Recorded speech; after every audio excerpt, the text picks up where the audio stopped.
దేవుని ఆత్మ చేత నింపబడి ప్రతి హృదయము కూడా ఈరోజు ప్రభు దర్శించున్నాడు. ఆమేన్.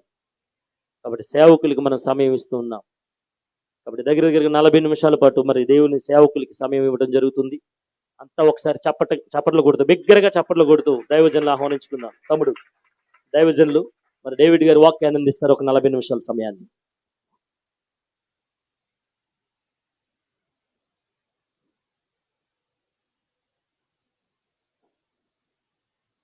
హల్లెలూయా, హల్లెలూయా. దేవునికి మహిమ కలుగును గాక. చేరి వచ్చిన సంఘానికి ప్రభునామ హృదయపూర్వక వందనాలు తెలియజేస్తున్నాను. ప్రాముఖ్యంగా జీవంగల దేవుని సంఘం, దేవుని సేవకులు, అత్యంత ప్రియులు అన్నగారు యోహాన్ గారికి హృదయపూర్వక వందనాలు తెలియజేస్తున్నాను. వారి ప్రేమ చేత మీరందరూ సేవకుల యొక్క మాటను మన్నించి మరి నన్ను ఆహ్వానించడానికి ఈ రీతిగా దేవుడిచ్చిన మంచి ఆలోచన బట్టి, మంచి మనసును బట్టి, మంచి మనసును బట్టి మరొకసారి నా హృదయపూర్వక వందనాలు తెలియజేస్తున్నాను. అందరు బాగున్నారు కదండి? అందరు బాగున్నారు కదా? చాలా సంతోషం. పిల్లరా, సమయం ఏమాత్రం కూడా వృధా చేయకుండా 5 వరకు కానీ 4:20 అవుతుందని 5కి ఎగ్జాక్ట్గా ముగించేద్దాం. కొన్ని మాటలు, విలువైన మాటలు మన పరిశుద్ధం నుంచి ధ్యానం చేద్దాం. పిల్లరా, పరమగీతములు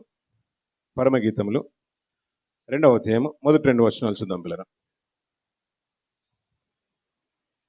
పరమగీతములు మొదటి 2 వచనాలు. నేను షారోం పొలంలో పూయు పుష్పము వంటి దానను, లోయలో పుట్టు పద్మము వంటి దానను, బలురక్కసి చెట్లలో వల్లి పద్మము కనబడినట్లు స్త్రీలలో సరిపోతుంది. పిల్లలు, ఎక్కువగా పరమగీతం అంటేనే మనందరి ఆలోచన విధానం అంతా కూడా వేరే కోణంలో వెళ్తుంది. దాన్ని తక్కువగా మనం మాట్లాడుకుంటాం. అది మనకి ఇష్టమైన కావ్యంగా పరిగణలోకి తీసుకుంటాం. పిల్లలు, కొద్దిపాటి సమయం యవనస్తుల కార్యక్రమం కాబట్టి, యవనస్తులు అంటే ఓన్లీ పురుషులేనా అండి? స్త్రీలు కూడా కదండి? చాలా సంతోషం. పిల్లరా, కొన్ని మాటలు, విలువైన మాటలు మరి చివరి వరకు వింటే కొన్ని దాంట్లో నుంచి అద్భుతమైన విషయాన్ని ఈరోజు పక్కగా నేర్చుకుని వెళ్దాం. పిల్లరా, ఇప్పుడు మంచి మాట ఏంటంటే, పిల్లరా, నేను షారోం పొలంలో పూయు పుష్పం వంటి దానను, లోయలో పుట్టు పద్మం వంటి దానను, బలురక్కసి చెట్లలో వల్లి పద్మము కనబడినట్లు స్త్రీలలో నా ప్రియురాలు కనబడుతుంది అన్న. పిల్ల సొలొమోను గారు ఆయన రాసిన కావ్య గ్రంథంలో ఇదొకటి చాలా అద్భుతమైన కావ్య గ్రంథము. మనం ఎక్కువగా సొలొమోను గారు తన ప్రియురాలకి, తన ప్రేయసికి, తన భార్యకి రాసినట్టుగానే అనుకుంటాం, కానీ ఇది పరమ గీతము. అంటే ఈ లోక సంబంధమైనది కాదు, పరమునకు సంబంధించిన కావ్య గీతం అని మనకు అర్థమైపోవాలి. పిల్లరా, ఎలాగైతే తను తన భార్యకు రాస్తున్నాడో ఆ మాటలన్నీ కూడా కొన్ని మాటలు మనం ఆలోచిస్తుంటే ప్రతిదీ కూడా డ్యూయల్ ప్రాఫెసీలో మనకు చాలా వచనాలు కనబడుతూ ఉంటాయి. పిల్లరా, ప్రస్తుత కాలాన్ని సూచించే వచనాలు ఉంటాయి. అది ఒక్కరిని సూచిస్తుంది, భవిష్యత్ కాలంలో ఇంకొక తరాన్ని కూడా సూచిస్తూ ఉంటుంది. ఇశ్రాయేలుని నేను ఐగుప్తులో నుంచి పిలుచుకుంటుని అని దేవుని యొక్క వాగ్దానం తెలియజేస్తూ ఉంటుంది. అది ఇశ్రాయేలు గురించి తెలియజేస్తుంది. అలాగే ప్రభువైన యేసు వారు బాలుడుగా ఉన్నప్పుడు తన తల్లి మరియా, అలాగే యోసేపు గారు ఐగుప్తులకు దాచబడతారు. తిరిగి వెళ్ళినప్పుడు కూడా ఆ వాగ్దానం అప్పుడు కూడా నెరవేరినట్టుగా మనం చూస్తుండే. అలాంటి చాలా మనకు కనబడుతూ ఉంటాయి. పిల్లలు, అలాగే ఈ పరమగీత గ్రంథంలో సొలొమోను గారు రచించిన దేవుని గురించిన కావ్య గ్రంథంగానే మనకు అర్థమవుతుంది. ఇక్కడ మాటలు మనం అర్థం చేసుకోవడానికి కొన్ని విలువైన మాటలు మనం ఇంకా మిగతా గ్రంథాలు కూడా మనం చూస్తూ ఉంటే పిల్లరా చక్కని విషయాలు మనకు అర్థమవుతూ ఉంటాయి. ఒక ప్రియుడు ప్రేయసికి రాస్తున్న లేఖను బట్టి మనకు అర్థమవుతుంది. అక్కడ సంభాషణ కూడా అలా జరుగుతుంది. ఎలా ఉందంట?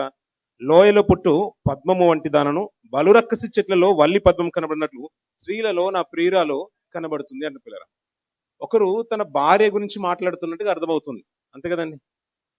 ప్రేయసి గురించి మాట్లాడినట్టుగా అర్థమవుతుంది. కొన్ని విలువైన మాటలు, ఇంకా కొన్ని లోతైన విషయాలు మనం ఆలోచిద్దాం. పిల్లరా, హోషేయ గ్రంథము 2వ అధ్యాయము 19వ వచనం కూడా చదవండి. పిల్లరా, 2వ అధ్యాయం హోషేయ గ్రంథము 2వ అధ్యాయం 19వ వచనం. హోషేయ గ్రంథము, నీవు నిత్యము నాకుండునట్లుగా నేను నీతిని బట్టి తీర్పు తీర్చవలనను, దయాదాక్షిణ్యాలు చూపుట వలను నిన్ను ప్రధానము చేసుకొందును. నీవు యెహోవాను ఎరుగునట్లు నేను నమ్మకమును బట్టి నిన్ను ప్రధానము చేసుకొందును అంటున్న. పిల్లరా, ఇక్కడ చూస్తూ ఉంటే పిల్లరా, ఎవరో ఒకరు ఒక జనాంగాన్ని గురించి మాట్లాడుతున్నట్టుగా మనకు అర్థమవుతుంది. నేను ప్రధానం చేసుకొందును అనే మాటలు మనకు అర్థమవుతున్నాయి. పిల్లరా, ప్రధానం అంటే బాగా తెలుసు కదండి. వివాహం కంటే ముందు మనం ఈ రోజుల్లో మనం చేసుకుంటాం, ఎంగేజ్మెంట్ అని చెప్తున్నాం కదా. పిల్లరా, ఆ రోజుల్లో ఇంకా పెద్దలు మాట్లాడేవారు కన్య దానం అనేవారు. పిల్లరా, దానం చేసేవారు ఇంకొకరికి. అల్లారు ముద్దుగా పెంచుకున్న కుమార్తెను ఒక యుక్త వయసు వచ్చిన తర్వాత ఇంకొక అయ్య చేతిలో పెడుతూ దానం చేతిలో చేయబెట్టేసి కన్యాదానం అనేవాళ్ళు పిల్లరా. ఒక యవన కాలంకి వచ్చిన స్త్రీ పురుషులని వివాహానికి పంపిస్తున్న తరుణంలో మనం ఎక్కువగా చదువుకుంటాం ఈ మాటలు. అలాగే హెచ్కేల్ గ్రంథం కూడా ఒక మాట వచ్చింది పిల్లరా. హెచ్కేల్ గ్రంథము 16వ అధ్యాయము 8వ వచనం కూడా చూడండి పిల్లరా. నేను నీ యొద్దకు వచ్చి నిన్ను చూడగా ఇష్టము పుట్టించు ప్రాయము నీకు వచ్చి ఉండెను గనుక నీకు అవమానము కలగకుండా నిన్ను పెళ్లి చేసుకొని నీతో నిబంధన చేసుకొనగా సరిపోతుంది పిల్లలు. అక్కడ ఏమంటున్నాడంటే హోషేయ గ్రంథంలో నిన్ను ప్రదానం చేసుకుందును అంటున్నాడు పిల్లలు. అంటే చేసుకోవాలన్న ఆశ ఒకరికి ఉన్నట్టుగా కనబడుతుంది. ఇక్కడికి వచ్చిన తర్వాత ఇష్టం పుట్టించే ప్రాయం వచ్చేసింది, నీకు యుక్త వయసు వచ్చేసింది, నేను నాదానిగా చేసుకుంటుని అంటున్నాడు. అంటే చేసుకున్నట్టే కదా, అంటే ప్రధానం అయిపోయింది, ఇక్కడ వివాహం చేసుకున్నట్టుగా మనకు అర్థమవుతుంది. ఇంతకీ ఎవరి గురించి మాట్లాడుతున్నారు? ఇంకో కొన్ని విషయాలు మాట్లాడుతూ ఉంటే మనం యెషయా గ్రంథం 54వ అధ్యాయం ఎప్పుడు చదువుతున్నమాట 5వ వచనం. నేను సృష్టించిన నీ సృష్టికర్త అయిన దేవుడు నీకు భర్త అయి ఉన్నాడనే విషయాలు మనం వింటూ ఉంటాం పిల్లరా. అలాగే ఇంకో మాట కూడా చూడండి పిల్లలు, ఇర్మీయా గ్రంథంలో కూడా వచ్చిన ఒక మాట 2వ అధ్యాయం, ఇర్మీయా గ్రంథము 2వ అధ్యాయం 2వ వచనం కూడా చూడండి పిల్లరా. కింద చదవమా.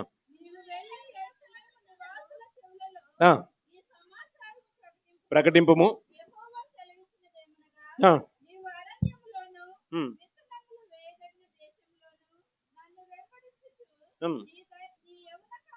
నీ యవన కాలంలో నువ్వు చూపిన అనురాగమును నీ వైవాహిక ప్రేమను నేను జ్ఞాపకం చేసుకొనిచున్నాను.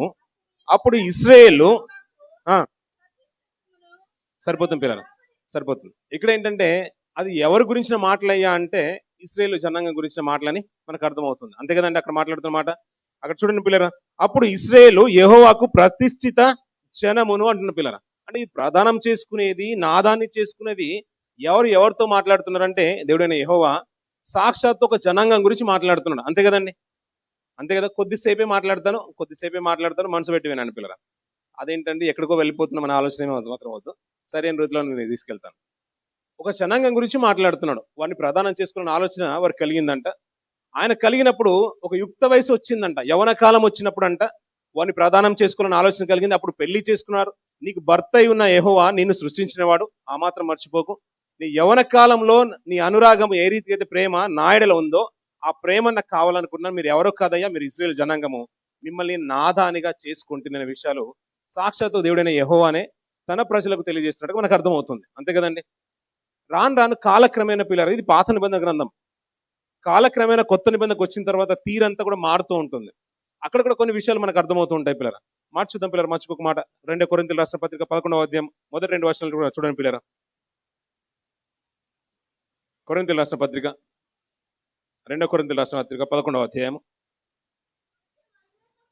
కిందికి చూడండి, 2వ వచనం నుంచి చూడమ్మా.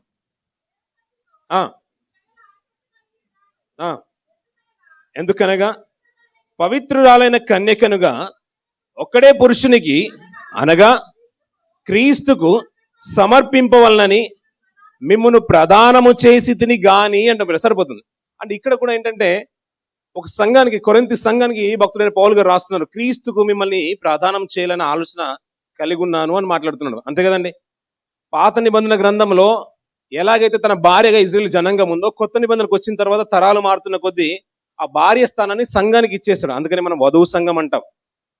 వధువు సంఘమే కదా అనేది, ఎత్తబడే సంఘం అంటాం. కన్యకతో పోలుస్తూ ఉంటాం, పరిశుద్ధురాలైన కన్యకతో పోలుస్తున్న సంఘాన్ని. అందులో పురుషులే కాదు స్త్రీలు కూడా ఉన్నారు. స్త్రీలను ప్రస్తావన తీసుకొచ్చాడు కదా అని పురుషులు లేరని తక్కువగా చూడాల్సింది లేదు కదా పిల్లరా. యవన కాలంలో ఉన్న వారందరినీ కూడా ప్రదానం చేసుకోవాలనుకుంటున్నారంట. ఎలాగైతే ఈ రోజులలో మనము ఒక కుమార్తెకు యుక్త వయసు వచ్చిన తర్వాత, కుమారుడికి పెళ్లి వయసు వచ్చిన తర్వాత మనం ఎలాగైతే పెళ్లి చేయాలనుకుంటున్నామో, దేవుని కొరకు ప్రతిష్ఠించగా జనంగా మనం ఏర్పడాలంటే ఒక యుక్త వయసు వచ్చిన తర్వాత దేవుడు కూడా ఏమనుకున్నాడంటే నా జనంగం మీరు అంటున్నాడు, నేను మిమ్మల్ని ప్రదానం చేసుకుని అంటున్నాడు. కొత్త నిబంధనకు వచ్చిన తర్వాత క్రీస్తుకు మిమ్మల్ని సమర్పించాలని అంటున్నాడు పిల్లల. ఇంకా కొన్ని విషయాలు మనకు బాగా తెలుసు పిల్లరా. ప్రభువైన సాక్షాత్తు భూమి మీద సంచరిస్తున్న కాలంలో పెళ్లి కుమారుడు ఈ లోకంలో ఉన్న కాలంలో పెళ్లింట్లో ఉన్నప్పుడు ఎవరైనా దుఃఖపడతారా? పెళ్లి కుమారుడు వెళ్ళిపోయే కాలం వస్తుంది, అప్పుడు అనేకులు దుఃఖపడతారనే విషయం మనం మత్తయి సువార్త 9వ అధ్యాయంలో మనం చూస్తూ ఉంటాం పిల్లలు. అంటే ఇంతకీ పెళ్లి కుమారుడు ఎవరయ్యా అంటే ఎవరంటున్నారు? ప్రభు అయిన యేసుక్రీస్తు వారు. ఇప్పుడు పెళ్లి కుమార్తె సంఘం, దాంట్లో కన్ఫర్మే కదా, ఇంకేం లేదు కదా. ఇంకా మనం లోతులోకి వెళ్తే ప్రకటన గ్రంథం 21వ అధ్యాయం మనం చూస్తూ ఉంటాం 2వ వచనంలో. ఆ మాట కూడా చూడండి పిల్లరా, మళ్ళీ వచ్చేద్దాం ఇక్కడికి. ఆ, అను పరిశుద్ధ పట్టణము తన భర్త కొరకు అలంకరింపబడిన, సరిపోతాం పిల్లరా, ఎలా ఉందంట? పెళ్లి కుమార్తె వలె అలంకరింపబడుతుందంట. తన భర్త ఎవరు? అది కన్ఫర్మే కదా, ఇంకేం దాంట్లో మార్పు ఏం లేదు కదా పిల్లరా. సంఘానికి భర్తగా ఎవరున్నారు ఇప్పుడు? క్రీస్తున్నారు. ఇప్పుడు పరిశుద్ధ పట్టణం అంటున్నాడు పిల్లరా. ఈ రోజులలో ఎక్కడైనా పరిశుద్ధ పట్టణం ఉందండి? పట్టణం కాదు కదా, ఒక పరిశుద్ధమైన జిల్లా కూడా కనిపించదు. జిల్లా ఎందుకండి, మండలం కూడా కనిపించదు. ఏమంటే మీకు ఏమైనా గ్రామం కనిపించిందా పరిశుద్ధమైంది? గ్రామం కూడా కనిపించదు పిల్లరా. ఇంకా లోతులకు వెళ్తే ఒక వీధి కూడా కనిపించదు పరిశుద్ధమైంది. అంతెందుకంటే ఒక కుటుంబం కూడా పరిశుద్ధంగా ఈ రోజుల్లో చాలా అరుదుగా కనబడుతుంది పిల్లరా. తండ్రి సావాసంలో ఉంటే తల్లిదండ్రులు పిల్లలు ఉండరు పిల్లరా. తల్లిదండ్రులు ఉంటే పిల్లలు ఉండరు. పిల్లలు ఉంటే తల్లిదండ్రులు ఉండరు. భార్య ఉంటే భర్త ఉండదు. భర్త ఉంటే భార్య ఉండడు. పిల్లలు ఉంటే తల్లిదండ్రులు వేరే పనుల్లో ఉంటారు. ఇలాంటి కార్యక్రమం ఎన్నో మనం చూస్తుంటాం పిల్లలు. ఒక పరిశుద్ధమైన పట్టణం అంట తన భర్త కొరకు అలంకరింపబడుతుందంట పిల్లరా. ఏమంటే పరిశుద్ధం అనే మాట చాలా ప్రాధాన్యతమైంది. అందుకనే మన రక్షణ తీసుకుని రక్షణలోకి వచ్చిన తర్వాత దేవుడు మనల్ని సొత్తుగా చేసుకుంటున్నాడంట. మనం ఎప్పుడో వింటున్న మాట, పరిశుద్ధమైన జనాంగము, యాజక సమూహం అనే మాటలు. ఎవరంట? మనమంట, సంఘము. పేతురు రాసిన పత్రికలు మనం చూస్తుంటాం కదండి, 2వ అధ్యాయం 9వ వచనంలో మనం పరిశుద్ధమైన జనాంగము అంటున్న పిల్లల. అంటే ఈ పరిశుద్ధమైన జనాంగాన్ని క్రీస్తు కొరకు ప్రధానంగా ఏర్పరచబడుతుంది. ఎవరయ్యా అంటే ఇది సంఘము అంటున్నాడు. దాంట్లో పురుషులు ఉన్నారు, స్త్రీలు ఉన్నారు. యవన కాలంకి వచ్చిన తర్వాత ఎలాగైతే ఈ లోక రీతిగా మనం ప్రార్థన చేస్తున్నామో, యుక్త వయసులో ఉన్నప్పుడు సంఘం కూడా అభివృద్ధి దశలకు వస్తుంటే ఈ యుక్తమైన సంఘాన్ని, ఎన్నికైన సంఘాన్ని క్రీస్తు కొరకు అలంకరిస్తున్నామంట. ఎందుకు? ఆయనతో పాటు యుగ యుగాలు ఆ నిత్యత్వంలో ఉండడానికి పిల్లలు.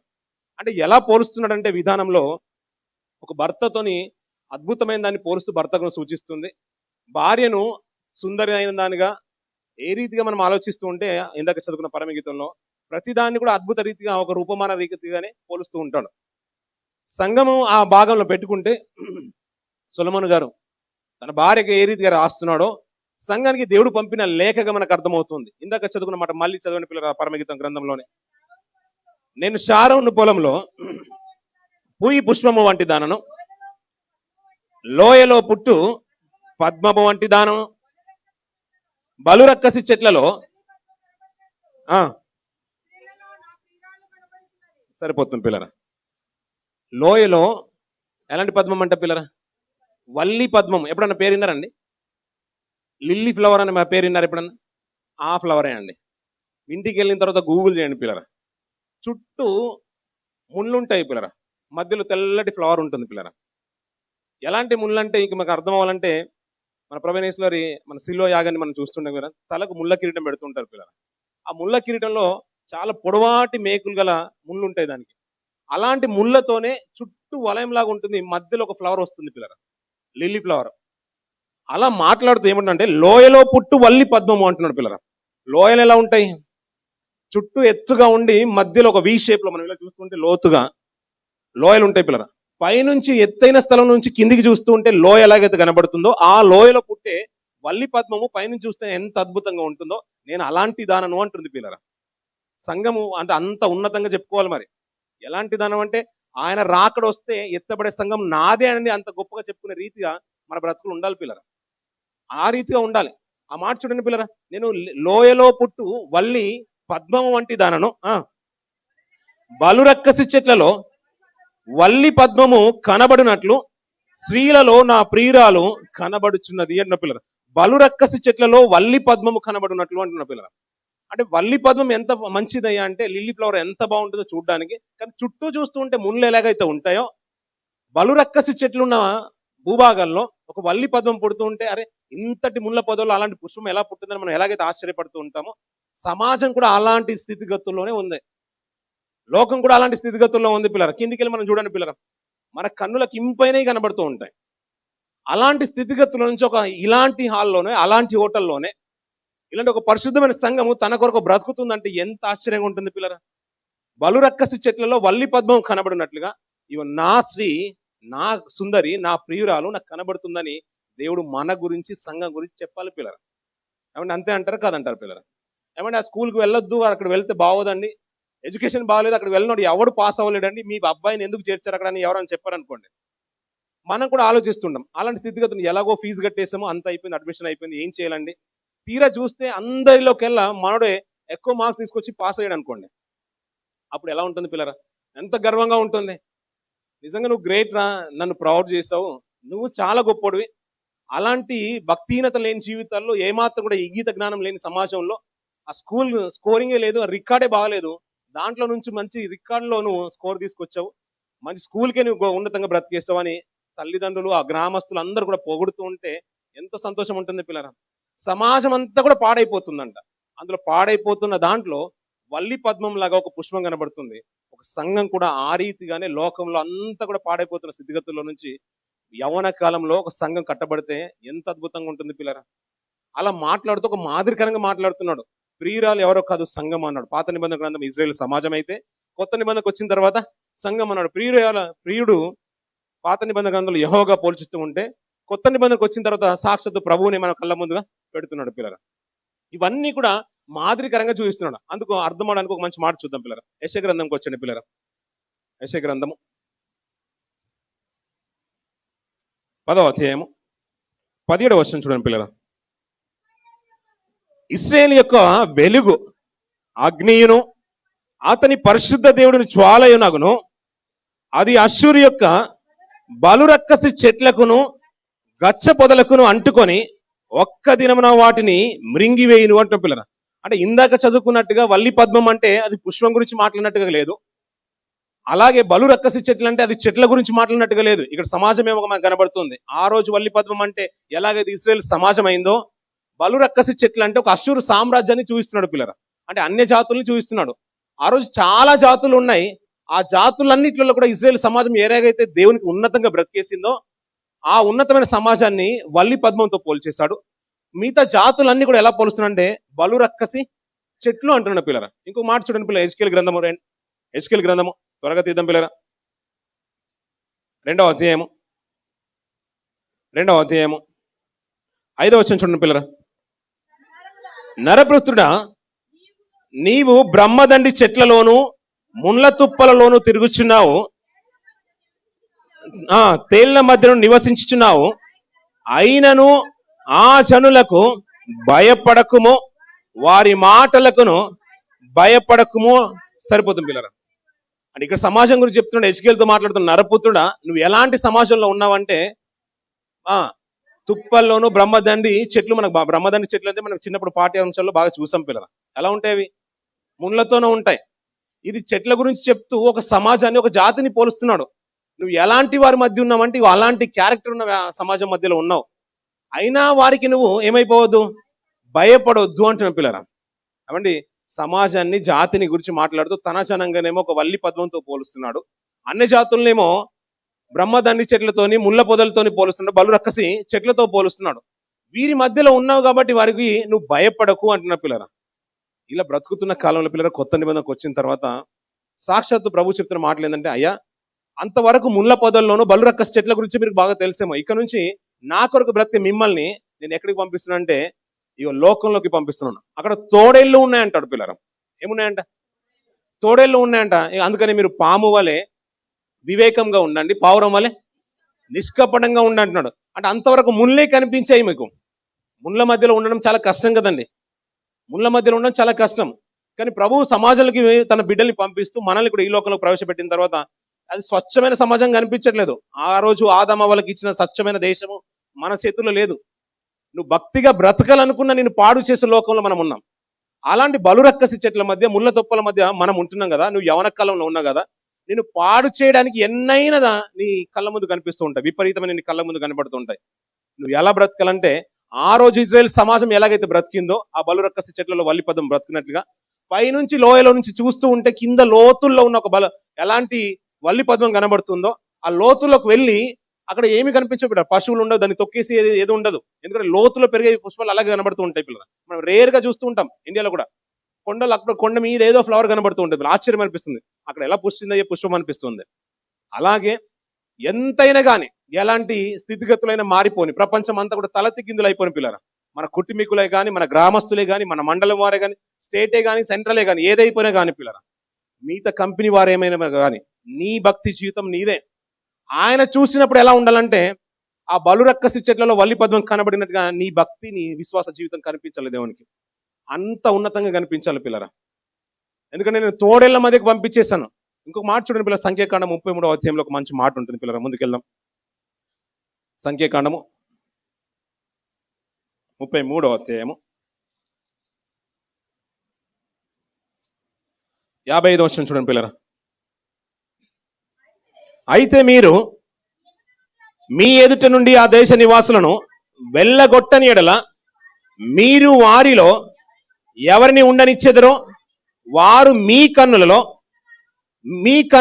ముళ్ళుగాను మీ ప్రక్కలలో శూలములుగాను ఉండి మీరు నివసించే దేశంలో మిమ్మల్ని బాధ పెట్టెదురు అంటున్న పిల్లలు. అప్పుడప్పుడు మనం వింటూ ఉంటాం కదా పిల్లలు, పక్కింటి వాళ్ళు ఏదైనా అంటే ఆమె మాటలు సూటిపోటి మాటలన్నీ కూడా మన గుచ్చుకుంటాయి అంటారు. మాటలే గుచ్చుకుంటాయండి. అలాగే ఆ విధానంతోనే పోల్చి చెప్తున్నాడు పిల్లరా. మీరు అన్వేషణంగానే మీరు వెళ్ళగొట్టని ఎడల వారు ఎలా ఉంటారంట, మీ కళ్ళల్లో ముళ్ళుగాను పక్కలో శూలల్లాగా ఉంటారంట పిల్లరా. తరచు మనం ఎలాగనుకుంటామో అప్పుడే ప్రార్థన చేసుకోవాలనుకుంటాం. ఏదో ఒక విషయం అక్కడ టీవీ ఆన్ చేయడమో లేకుంటే మొబైల్లో పాటలు పెట్టుకోవడమో మన విశ్వాస జీవితాన్ని చెరిపివేయడానికి, మన ప్రార్థన జీవితాన్ని చెరిపివేయడానికి లోకంలో ఎన్నో జరుగుతూ ఉంటాయి పిల్లరా. అలాంటి వాటికి మీరు దూరంగా ఉండకపోతూ ఉంటే వాళ్ళు ఎలా ఉంటారంటే ముళ్ళుగాను ఉంటారు, శూలల్లాగా ఉంటారు, ఎప్పుడు గుచ్చుతూనే ఉంటారంట పిల్లరా. అదే విషయాన్ని తెలియజేస్తూ అయ్యా మరి విశ్వాస జీవితాన్ని ఎలా కాపాడుకోమంటా అంటే మన ముందు మన ప్రభువుని పెట్టేశారు పిల్లరా. ప్రతిసారి ఆయన చూస్తూనే ముందుకు వెళ్ళిపోవాలి. ఎఫెసీయుల రాసిన పత్రిక 5వ అధ్యాయం మొదటి 2 వచనం చూడండి పిల్లరా. మాట చూడండి పిల్లరా, త్వరగా తీద్దాం. ఎఫెసీయుల రాసిన పత్రిక.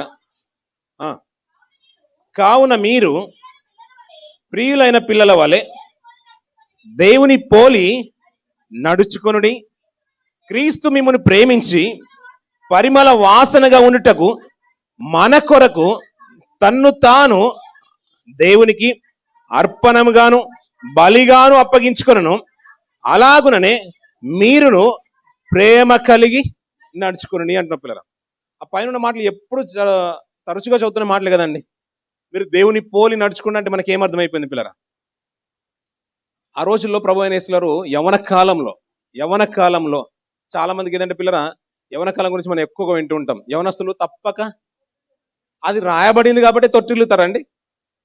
ఏమండి, యవన కాలంలో ఉన్నవారు తప్పక తొట్టిల్లుదని అది ఉందండి వాక్యము, అందుకని మేము తొట్టిల్లుదామంటారా? ఏమండి, యవన కాలంలోనే దేవునికి సమర్పించుకున్న ప్రభువుని చూడు, ఆయన తొట్టిల్లని జీవితం కాదది. యవన కాలంలోనే యోసేపుని చూడు, అది తొట్టిల్లని జీవితం కాదది. మోసేను చూడు, అది యవన కాల జీవితమే, అది తొట్టిల్లని జీవితం కాదు. పాపానికి ఏమాత్రం కూడా అవకాశం ఇచ్చిన జీవితాలు కావవి. ఆమడ దూరంలో ఉన్నారు వారు. ఏ కాలం అంటే యవన కాలం అంటున్నారు. యవన కాలంలో దేవుని వాక్యము మనలో నిల్చుంటేనంట మీరు బలవంతులని యోహాను రాసిన పత్రికలో మనం వింటూ ఉంటాం పిల్లరా. యవన కాలంలో పుట్టిన వారంట బలవంతుని చేతులని. ఏమంటే యవన కాలంలో ఉన్న బాణం ఎలా ఉంటుంది పిల్లరా? మనం అక్కడప్పుడు మేము వింటూ ఉంటాం. ఇంకా నేను మా సమయం నాకు ఎక్కువ లేదు కానీ, యవన కాలంలో పుట్టిన పిల్లలంట బలవంతుని చేతిలో బాణాలంట పిల్లరా. బాణాలంట ఆయన విల్లు ఎక్కువ పెడతానంట పిల్లరా. ఇంకా దాంట్లో తిరుగులేదు పిల్లరా. ఒక బలవంతుడు బాణాలు వినియోగించుకుంటేనే గురి తప్పదనే మాటలు మనం వింటూ ఉంటాం పిల్లరా. ఒకవేళ బలవంతంగా మనం ఎవరన్నా సావాసానికి నడిపించినా దేవుని కొరకు బ్రతకయ్యంటే బ్రతుకుతారా పిల్లరా? ఎవరైనా కనుక నిష్ఠతో కనుక దేవునిలో బ్రతికితే యవన కాలంలో నీకు పుట్టే పిల్లలు కూడా ఎలా ఉండాలంటే బాణల్లా ఉండాలి. ఆయన సంధిస్తే ఎలా ఉంటుందంటే అవి ఆయన వెనుక వచ్చే బాణాలు, ఆయన బాణాల తాకిడి కంట సూర్యకాంత నక్షత్రాల కాంతి తేజరిల్లుతుంది, అది సమసిపోతుంది అని అంటాడు పిల్లలు భక్తుడు. అలాంటి మాటలు మాట్లాడుతున్న యెహోషువ భక్తి కాలం ఎలా ఉందంటే యవన కాలమే పిల్లరా. ఆయన ప్రార్థిస్తూ ఉంటే, యవన కాలంలో ప్రార్థిస్తూ ఉంటే ఆ బాణాలు వినియోగిస్తే ఎలా ఉంటుందంటే సూర్యుడు చంద్రుడు నిలిచిపోయే స్థితిని మనం చూసాం పిల్లరా. అది యవన కాలమే. అందుకనే యవన కాలంలో దేవుని వాక్యం మనలో ఉంటేనే మనము బలవంతులమంట. అది చిన్నప్పుడు చూడండి పిల్లరా, తల్లి చుట్టూ ఇంట్లో పని చేసుకుంటుంది అనుకోండి, అప్పుడే పుట్టిన బిడ్డ అంటే 3 సంవత్సరాలు 2 సంవత్సరాలు అనుకోండి, 5 సంవత్సరాలు అనుకోండి, తన కొంగు పట్టుకునే తిరుగుతూ ఉంటాడు. ఆ కిచెన్లో ఉన్న తల్లి చుట్టూ ఉంటారు, ఇంకా వాష్రూమ్లో ఉన్న అక్కడే ఉంటారు, బట్టలు ఉతికి స్థలంలో ఉన్న అక్కడే ఉంటారు, చుట్టూ తిరుగుతాడు. అక్కడే వెళ్ళి ఆడుకోరన్నా కానీ వాడు వినడు పిల్లరా. తల్లి చుట్టూనే తిరుగుతూ ఉంటారు. ఒక వయసు వాళ్ళని పెద్దల్ని చూడండి పిల్లరా, రాత్రికి ఎలా ఉంటుంది, చిన్న శబ్దం వచ్చినా కానీ వెంటనే మెలకు వచ్చేస్తుంది. ప్రతిదానికి భయపడుతూనే ఉంటారు. అంటే బలమైంది ఏదైనా ఉందంటే ఏం కాలం అది? యవన కాలమే. అది దుష్టుడు కూడా బాగా తెలుసు పిల్లరా. అందుకనే యవన కాలంలో దేవుని కొరకు బ్రతికితేనంటే ఆ భారాన్ని మోపేది ఎవరు అంటున్నారు? దేవుడైనా యెహోవా, ఆ కాడిని మోపేది నేనే అన్నాడు. ఒకవేళ ఆ భారాన్ని కనుక నువ్వు మోస్తే ఎలా ఉండాలంటే ఆ దుష్ట లోకంలో నువ్వు ఒక్కడికే బ్రతికినట్టుగా ఉండాలి. ఆ సమాజం వైపు అంతటి వైపు చూస్తూ ఉంటే నోహ కుటుంబం ఒకటే కనిపించేసింది పిల్లరా. అలాగే చూస్తూ ఉంటే యోబు కుటుంబం ఒకటే కనిపించేసింది. ఏమో యోబు నీతిమంతుడు అనే మాటలు మనం వింటుంటాం కదండి. ఏ దేశంలో అంట? అంటే ఊజు దేశంలోనే ఆయన నీతిమంతుడండి. ఇప్పుడు ఊజు దేశంలో ఎవరున్నారంట? యోబు ఉన్నాడంట. ఆయన ఈ ఊజు దేశంలోనే నీతిమంతుడా? కాదంట. భూమి మీద అంతటిలో నీతిమంతుడు యోబే కనిపించేశానంట ఆ తరంలో. ఇప్పుడు ఆయన ఊజు దేశంలో ఒక భక్తిపడు ఉన్నాడు, యోబు ఉన్నాడు. కానీ ఊజు దేశంలోనే ఒక్కడు అనట్లేదు. ఎంటైర్ వరల్డ్ లో ఆ రోజులో ఆ జనరేషన్ లో నేను పోల్చుకుంటే యోబు ఒక్కడే కనిపించేశానంట పిల్లరా. అలా కనుక్కుంటే చాలా మంది భక్తి పనులు కనబడుతూ ఉంటారు పిల్లరా. అందుకనే వల్లి పద్మం ఎలాగైతే కనబడుతుందో ముళ్ళ పొదల్లో, గచ్చు పొదల్లో నీ జీవితం, నా జీవితం కూడా అలాగే కనిపించాలి పిల్లరా. పాత నిబంధనలో ఒక మంచి స్త్రీ ఉంటుంది పిల్లరా. యవన కాలంలో భర్తను కోల్పోయింది పిల్లరా. భర్తను కోల్పోయింది. తీరా కరువు విపరీతంగా పెరిగిపోయింది. తల్లి చెప్తుంది కదా, కరువు విపరీతంగా పెరిగిపోయింది. తనకంటూ ఒక కుమారుడు ఉన్నాడు పిల్లరా. ఏమీ నోచుకోలేని స్థితిలోకి వెళ్ళిపోతుంది, ఏమి చేసుకోలేని స్థితిలోకి వెళ్ళిపోతుంది. అలాంటి తరుణంలో ఒక ప్రవక్త దేవుని పిలుపు మేరకు అక్కడికి వెళ్ళిపోయాడు పిల్లరా. ఎవరు అతను? ఏలియా గారు. ఆ సందర్భం చదువుతాం పిల్లరా. రాసుల గ్రంథము, 2వ రాసుల గ్రంథము,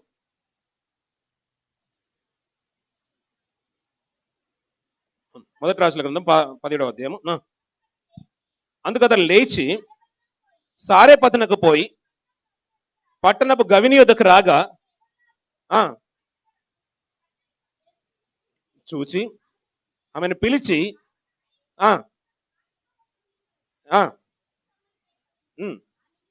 ఆమె నీళ్లు తేబోచుండగా అతడు ఆమెను మరలా పిలిచి నాకు ఒక రొట్టె ముక్కను నీ చేతిలో తీసుకొని రమ్మని చెప్పాను.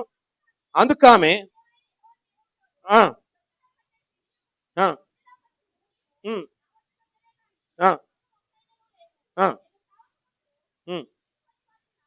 నాకును నా బిడ్డకును సిద్ధం చేసుకున్న వాళ్ళని వచ్చిదినా నేను. అప్పుడు ఏలి ఆమెతో ఇట్లా, నేను భయపడవద్దు, నీవు పోయి చెప్పినట్లు చేయము. అయితే అందులో నాకు ఒక చిన్న అప్పము మొదట చేసి నా యొద్దకు తీసుకుని రమ్ము. తర్వాత నీకును నీ బిడ్డకును అప్పములు చేసుకునము. భూమి మీద యెహోవా వర్షము కురిపించే వరకు ఆ తొట్టిలో తక్కువ కాదు. సరిపోతుంది పిల్లరా. చాలా అద్భుతం కదండి. మీకేమనిపించింది అద్భుతం? ఏం అద్భుతం అనిపించిందండి అక్కడ? ఏమైనా వింటున్నారు కదండి? ఏం అద్భుతం అనిపించింది పిల్లరా? ఇది ఎప్పుడు చదువుతున్న మాటలే కదా పిల్లరా. స్త్రీల సమాజంలో అయితే ఇప్పుడు ఎక్కువగా చదువుకుంటాం. సారేపత స్త్రీ గురించి, రూతు గురించి, నయోమి గురించి మనకు బాగా తెలిసిన మాటలు, విధవరాల గురించి. ఇక్కడ మంచి మాట ఏంటంటే, నా కొరకు అప్పాన్ని తీసుకొని కనుక వస్తే నీ ఇంటిలో నూనె గాని పిండి గాని తక్కువ కానే కాదు, వర్షం పడు వరకు అంటాడు పిల్లరా. అలా అద్భుతం అనుకుంటున్నాడు పిల్లరా.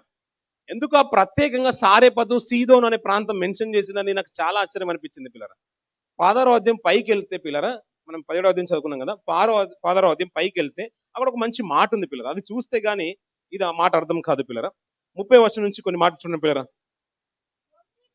ఒమ్రీ కుమారుడైన అహాబు తన పూర్వీకులందరినీ మించినంతగా యెహోవా దృష్టికి చెడుతనము చేసెను. నెబాతు కుమారుడైన యరొబాము జరిగించిన పాపక్రియలను అనుసరించి నడుచుకొనుట స్వల్ప సంగతి అనుకొని అతడు సీదోను రాజైన ఎద్బతేలు కుమార్తెన యెజబెలును వివాహం చేసుకున్నాడు పిల్లరా. యెజబెలు తెలుసు కదండి. ఏమండి తెలుసమ్మా? తెలుసు కదండి. ఎవరు భార్య? ఏమండి యెజబెలు ఎవరు భార్య అండి? నాబాలు ఎక్కడి నుంచి వచ్చాడండి? నాబాలు ఎవరండి? అహాబ్ అండి. అక్కడ ప్రస్తావన అదే వచ్చింది కదండి. అహాబు ఇజ్రాయేలుకి రాజుకున్నాడండి. అతను ఏం చేశాడంటే సీదోను పరిసర ప్రాంతాలకు వెళ్ళి ఎద్బతేలు యొక్క కుమార్తెను పెళ్లి చేసుకున్నాడంట పిల్లరా. అంటే అన్యుల్లో నుంచి పెళ్లికి చేసుకోవడం చిన్న స్వల్ప కార్యం అనుకున్నాడంట. సీదోను పరిసర ప్రాంతాలకు వెళ్ళి అక్కడ నుంచి ఆ యెజబెలును తీసుకుని వచ్చాడు. ఇజ్రాయేలుకి రాజుగా ఉన్న ఈయన ఆమెను పెళ్లి చేసుకున్నాడు పిల్లరా. ఈ మాటలు అలాగే ఉంచుకునే పిల్లలు. ఇందాక చదువుకున్న మాట సారెపాతు స్త్రీలో, ఆమె ఏ ఊరు అంటండి? సీదోను పట్టణ సంబంధమైన సారేపతు అని ఊరు. ఇందాక అడిగాను కదా మీకు ఏం అద్భుతం అనిపించిందని. ఆ ఊరు నుంచి వచ్చింది యెజబెలు పిల్లరా. సీదోను పట్టణంలో, సీదోను దేశంలో, తూరు సీదోను అనే మాట మేము ఉంటున్నాం. అవి ఇశ్రాయేలు పట్టణాలు కావు, ఇశ్రాయేలుకు సమీపంగా ఉన్న పట్టణాలు పిల్లరా. తూరు సీదోనులో అన్ని పట్టణాలు. ఆ సీదోను రాజు అయిన యెజ్బెతేలు కుమార్తెను యెజబెల్ను ఇశ్రాయేల్ రాజు పెళ్లి చేసుకుని ఆమెను ఇక్కడికి తీసుకుని వస్తుంటే ఆమె ఏం చేసింది పిల్లరా? మొత్తం తిరిగి రాసేసింది చరిత్రనంతా, ఇజ్రాయెల్ చరిత్రనంతా. రాజులు కాదు ఏలాల్సింది, రానే ఏలాలన్నట్టు ప్రభుత్వం చేసేసింది. అలాంటి ఆయన్ని ఇజ్రాయేల్ పవిత్రమైన స్థానంలో విగ్రహాలు పెట్టేసి ఇజ్రాయేల్ సమాజం అంతటి కూడా వాటికి నమస్కరించినట్టుగా చేసింది పిల్లరా. ఎందుకు? ఒక అన్యశ్రీ సంఘంలోకి వచ్చిన తర్వాత మార్పులు జరిగాయి పిల్లరా. ఆ ఇజ్రాయేల్ సమాజం అంతా కూడా ఏమైపోయింది? రాజుతో సహా వాటికి ప్రతిమలకు నమస్కరించడం చేశారు పిల్లరా. దేవుడు నిజంగా హృదయంలో నొచ్చుకున్నాడు పిల్లరా. ఆయన ఊరికే విడిచిపెట్టాలి అనుకోలేదు అహాబును. ఎందుకంటే దుర్మార్గపు క్రియలు నువ్వు చాలా చేసావు సమాజంలో, నీతో పాటు ఎవరిని చేసావంటే ఇది నా ప్రజలందరూ కూడా మొక్కేలా చేసావని ఉగ్రత మామూలు తీసుకోలేదు పిల్లరా. అందుకని వారు రక్తం చిందించేదాకా యెజబెల్ని కూడా విడిచిపెట్టలేదు దేవుడు. ఈమె ఎక్కడి నుంచి వచ్చిందంటే సీదోను పట్టణంలో నుంచి, అక్కడి నుంచి వచ్చింది పిల్లరా. అదే సీదోను పట్టణంలో నుంచి సారేపత్ అనే ఊరిలో నుంచి బీద విధవరాలు కూడా ఉంది పిల్లరా. ఒక బలురక్కసి చెట్టులాగా యెజబెల్ కనబడుతుంది. ఎందుకంటే ఈమె వచ్చేసి ఏమైపోయిందంటే ఇజ్రాయేల్ సమాజాన్ని పాడు చేసేసింది. అదే సీదోను పరిసర ప్రాంతంలో ఒక బీద విధవరాలు ఉంది, భర్తను కోల్పోయి బ్రతుకుతుంది, వల్లి పద్మం బ్రతుకుతున్నట్టు బ్రతుకుతుంది పిల్లరా. అందుకని ఈమెను ఏం చేశారంటే ఈ యెజబెల్ ఇక్కడికి వచ్చింది ఇజ్రాయేల్ సమాజాన్ని పాడు చేస్తూ ఉంటే దేవుడు ఏం చేశాడంటే ఏలియాను, నువ్వు సారెపత్ అనే ఊరికెళ్ళు. సీదోను పరిసర ప్రాంతంలో ఒక సారెపత్ అనే ఊరు ఉంది, అక్కడ ఒక బీద విధురాలు ఉంది, యోగ్యకరంగా బ్రతుకుతుంది. మనకేంటంటే నూనె పిండి అదే అద్భుతం అనిపించింది. కాదు, విధవరాలు జీవితం అద్భుతం పిల్లరా. భర్త కోల్పోయినా ఇంకా పవిత్రతను అలాగే కాపాడుకుంటూ నీతిగా బ్రతుకుతుంది. నువ్వు ఆమె దగ్గరికి వెళ్ళు, ఆమె చేత నిన్ను పోషిస్తాను. ఇప్పుడు ఏలియా వెళ్ళిన తర్వాత అద్భుతం జరిగింది అనట్లేదు అక్కడ. ఆయన చెప్పినా చెప్పకపోయినా ఆమె జీవితాన్ని కొనసాగించకపోయినా దేవుని కొరకు అంటే చాలా అద్భుతంగా బ్రతికిస్తుంది పిల్లరా. ఆమె ముచ్చటేస్తుంది ఆమె జీవితం చూస్తుంటే. ఎందుకంటే సాక్షాత్తు దేవుని దృష్టికి వెళ్ళింది. లోయలో నుంచి చూస్తుంటే వల్లి పద్మం ఎలాగైతే కనబడిందో పైనుంచి దేవుడు చూస్తూ ఉంటే సారెపతు స్త్రీ యొక్క జీవితం ఎలా కనబడిపోయింది పిల్లరా. అందుకని నువ్వు అక్కడికి వెళ్ళు అన్నాడు పోయి. అంటే అదే దేశం నుంచి వచ్చింది యెజబెలు, అక్కడ నుంచి వచ్చి బలురక్కసి చెట్లా వచ్చేసి ఇజ్రాయేల్ సమాజాన్ని అంతా కూడా పాడు చేసేసింది. ఆ బలురక్కసి చెట్లలో వల్లి పద్మం బతుకుతున్నట్టుగా సారెపతులకు స్త్రీ అంత అద్భుతంగా బ్రతుకుతుంది. ఆమెను చూసి సమాజానికి నేను పాఠం నేర్పించాలనుకున్నాడు పిల్లరా. అందుకని అప్పుడెప్పుడో రాయించిన మాటలు నేటికి మనము స్మరణ చేసుకుంటాం పిల్లరా. ఏమంటే సమాజం పాడైపోయినా, దేశం పాడైపోయినా, కుటుంబం జీవితాలు విచ్ఛిన్నమైపోయినా కానీ దాంట్లో నీ జీవితము ఒక ఉన్నతంగా బ్రతకాలి పిల్లరా. ఆ వల్లి పద్మం లాగా బ్రతికితే, యవన కాలం నువ్వు కనుక బ్రతికితే కన్యకగా, ప్రతిసారి నేను చెప్పడానికి ఇష్టపడతాను పిల్లలు, కన్యక తన పవిత్రతను ఎలాగైతే కాపాడుకొని తన పురుషుడికి ఎలాగైతే సమర్పించుకుంటుందో మనం కూడా అంట మన భక్తి జీవితాన్ని అలాగే కాపాడుకోవాలంట పిల్లరా. పెళ్ళైన తర్వాత పిల్లరా, ప్రదానం చేయబడిన తర్వాత మనం మరియమ్మ గారి చరిత్ర మనకు బాగా తెలుసు కదండి. ఆమె గర్భం ధరించిందన్న విషయం తెలియగానే యోసేపు గారు ఏం చేశారంట?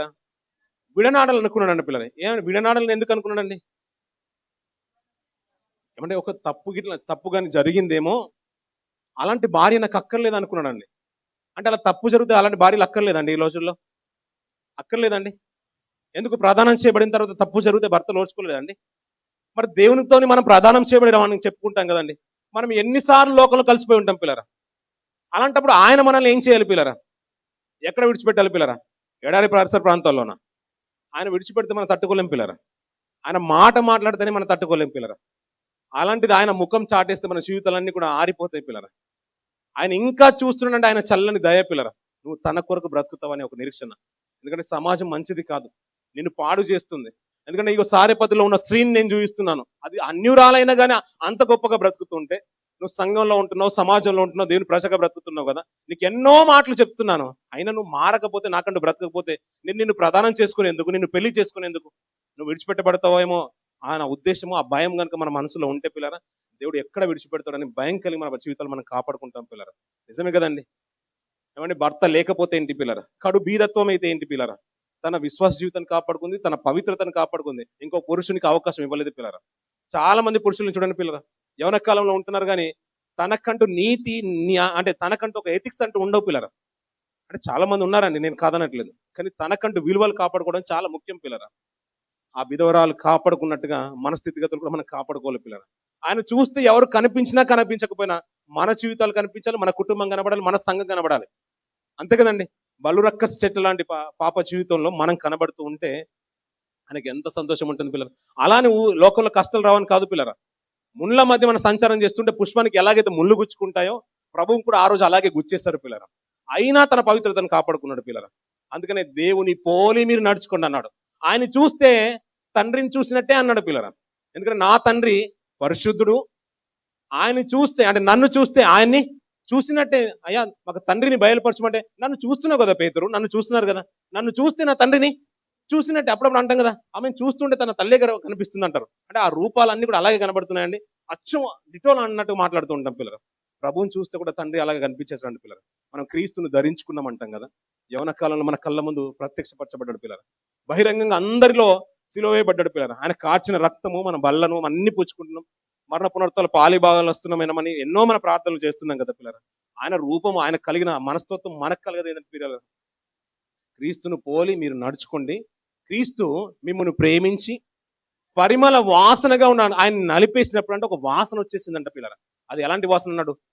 పరిమళ వాసన అన్నాడు పిల్లలు. ఒక పుష్పంలో నుంచి ఎలాగైతే పర్ఫ్యూమ్ వెదజల్లుతుందో నలిపినప్పుడు, ఈ లోకంలో కూడా దేవుడు నిన్ను నలిపిన అనుకోండి. ఇలాంటి సమాజంలో ఉన్నప్పుడు అక్కడ నుంచి ఒక మాట, ఇక్కడ నుంచి ఒక మాట శూలల్లాగా నిన్ను గుచ్చుకున్నప్పుడు నీ విశ్వాస జీవితాన్ని, నీ పవిత్రతను కాపాడుకుంటే, అలాగే నువ్వు నిష్ఠతను బ్రతికితే అలాంటి పర్ఫ్యూమ్ ఎలాగుంటుంది?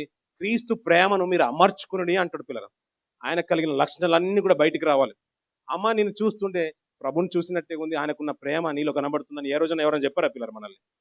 అంటే నిజంగా మీరు చాలా ఒబిడియంట్గా ఉంటారండి. అందరినీ ప్రేమిస్తారండి. అందరికీ మంచి హాస్పిటల్ ఇస్తారు. మీ ఇంటికి ఎవరు వచ్చినా కానీ ఆతిథ్యం చేస్తారు. ఆ రోజు ప్రభు దగ్గరికి వచ్చిన అందరికీ ఎలాగైతే భోజనం పెట్టేశాడో, మీ సంఘానికి ఎవరు వచ్చినా అందరికీ మీరు భోజనం పెట్టి పంపిస్తారండి. ప్రతి సండే మీరు భోజనం పెడతారండి. ఏ యానివర్సరీ జరిగినా మీరు ఇక్కడే భోజనం పెట్టి మరి పంపిస్తారని ఎవరైనా గొప్పగా మన గురించి మాట్లాడుతున్నారండి? నిజంగా ఈ యూఏలో చాలా గొప్పగా బ్రతుకుతున్న సంఘాలు మీద ఒకటండి. మీ విశ్వాస జీవితాన్ని కూడా అంత ఉన్నతంగా కాపాడుకోండి పిల్లరా. ఏమాత్రం కూడా అపవిత్రతకు చోటు ఇవ్వద్దు పిల్లరా. దేవుడు చూస్తే మన సంఘం కూడా అలాగే కనిపించాలి పిల్లరా. అంత సమాజం అంతా కూడా పాడైపోయినా మా సంఘము ఎత్తబడే గుంపులో ఉంటుందని నిష్ట కలిగి చెప్పే రీతిగా మనం ఉండాలి పిల్లరా. ఎందుకంటే ఆయనకు మనము ప్రాధాన్యం చేయబడ్డాం పిల్లరా. ఆయన మనకి భర్తగా ఉంటున్నాడు పిల్లరా. ఏమంటే ఈ లోకంలో ఒక ఉన్నతమైన పొజిషన్ ఉన్న భర్తకు ఒక భార్య ఉందనుకోండి, ఏదైనా తప్పిదం చేసింది అనుకోండి, సమాజంలో ఎంత చిన్నతనంగా ఉంటుందండి. మనం అంటాం ప్రభువు గొప్పోడు, ఆయన సర్వాధిపతి, చక్రవర్తి, అన్ని యుగాలు అంటే జగాలు అన్ని మారినా, తరాలు మారినా, యుగాలు సజీవంగా ఉన్న ఆయనకి భర్త అయిన సంఘంలో మనము, పవిత్రమైన సంఘంలో మనం ఉంటున్నాం పిల్లరా. భార్యగా మనల్ని పోలుస్తున్నాడు కదా. ఏమంటే ఆయనకు భర్తగా, ఆయన భర్త మనం చెప్పుకోవడం గర్వంగా ఉండొచ్చు, మాకు భర్త క్రీస్తు అండి అని. ఆయనకు భార్యగా మనం చెప్పుకోవడానికి ఏమైనా అర్హత ఉందంటారండి? ఏమన్నా పవిత్రత మనం కాపాడుకుంటున్నామండి? ఎంతటి అపవిత్రత మనం చోటిస్తున్నామండి? అలా కాదు పిల్లరా. సారెపద స్త్రీ చూడండి పిల్లరా. అదే దేశంలో ఉంటూ యజబేలు సైతం రాణిల కుటుంబంలో బ్రతుకుతున్నా, అంతఃపురంలో బ్రతుకుతున్న ఏమాత్రం కూడా పవిత్రతకు కానీ, భక్తికి కానీ, దేవుడు అంటే విధేయత ఏమాత్రం కూడా లేకుండా దుష్టుడికి అవకాశం ఇచ్చి ఇజ్రాయెల్ సమాజం అంతటి కూడా పాడు చేసింది పిల్లరా. కానీ సారెపద ఊర్లో ఉన్న స్త్రీ చూడండి పిల్లలు, అదే దేశము, అలాంటి దేశం నుంచి వచ్చి నీతిగా బ్రతుకుతుంటే దేవుడు గుర్తిరిగా అంటే యాజకుని అక్కడ పంపించారు, ప్రవక్తని. ఏమంటే ఈ లోకంలో ఉన్న మన జీవితంలో కూడా పిల్లరా, ఎన్నైనా ఓటుపాట్లు రాని పిల్లరా, ఎన్నైనా ఒడిదుడుకులు రాని పిల్లరా, పవిత్రతను మనం కాపాడుకుందాం. అలా కాపాడుకోవాలంటే ఒకటే మాట ముగించేస్తాను పిల్లలు. పేతురు రాసిన పత్రిక, నా టైం కూడా అయిపోతుంది పిల్లలు, 2 minutes ఉంది, నేను ముగించేస్తాను. పేతురు రాసిన పత్రిక,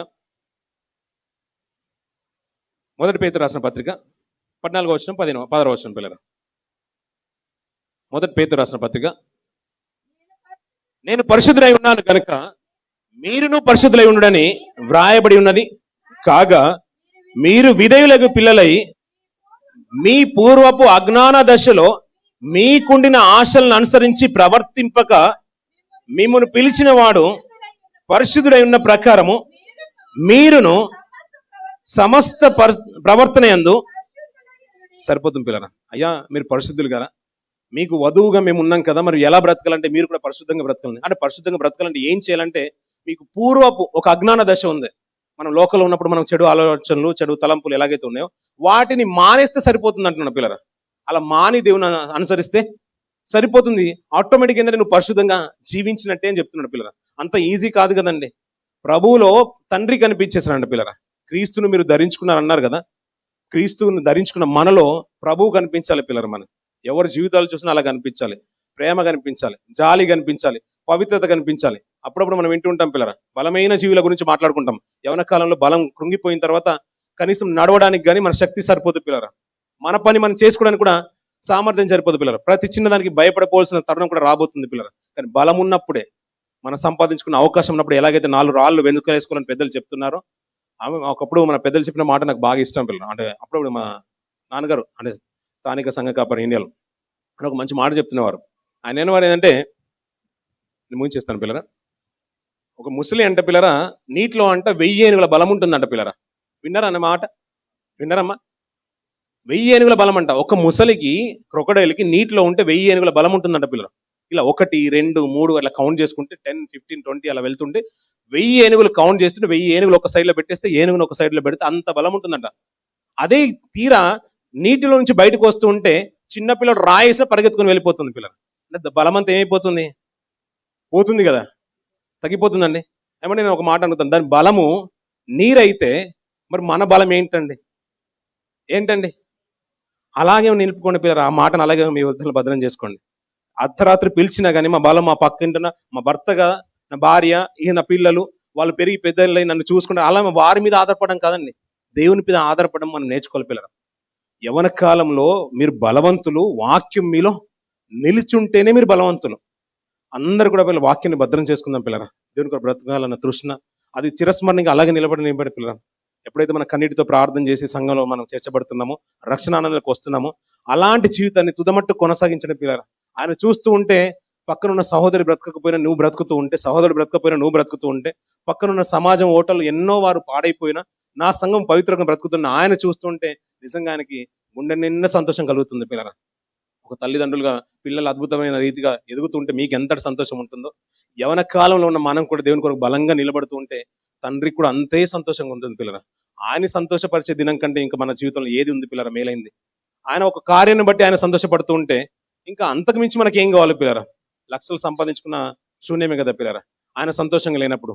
తల్లిదండ్రులు అంటారు కదా, మీరు ఎంత సంపాదించుకుంటే ఏంట్రా, ఈ టైంలో మమ్మల్ని పోషించట్లేదు, నాకు పెట్టట్లేదు అని ఎలాగైతే తల్లిదండ్రులు బాధపడుతూ ఉంటారో, మనం ఎంత బ్రతికితే ఏంటి ప్రయోజనం పిల్లరా? దేవుని కొరకు బ్రతకనప్పుడు, ఆయుష్ ఉన్నప్పుడు ఆయన కొరకు బ్రతుకున్న పిల్లరా. నా బలము నా సంఘం అండి, నా ప్రార్థన అండి, నా వాక్యం అండి, సావాసం అండి, దేవుడు అంటే ప్రశ్న అండి, ఆయన పరిచయకు నేను బలంగా నిలబడతానండి, నువ్వు నేను చెప్పగలగాలి పిల్లరా. ఆ రీతిగా మన జీవితంలో మన కుటుంబాలు ఉండాలని మనస్ఫూర్తిగా నేను కోరుతుంది. కొద్ది మాటలు దేవుడు దీనికి ఆశ్రయించను గాక. ఈ సమయం ఇచ్చిన అయ్యగారికి హృదయపూర్వక వందనాలు, అధ్యక్షుల వారికి కూడా హృదయపూర్వక వందనాలు తెలుస్తున్నాను. థ్యాంక్ యూ సో మచ్ అన్న.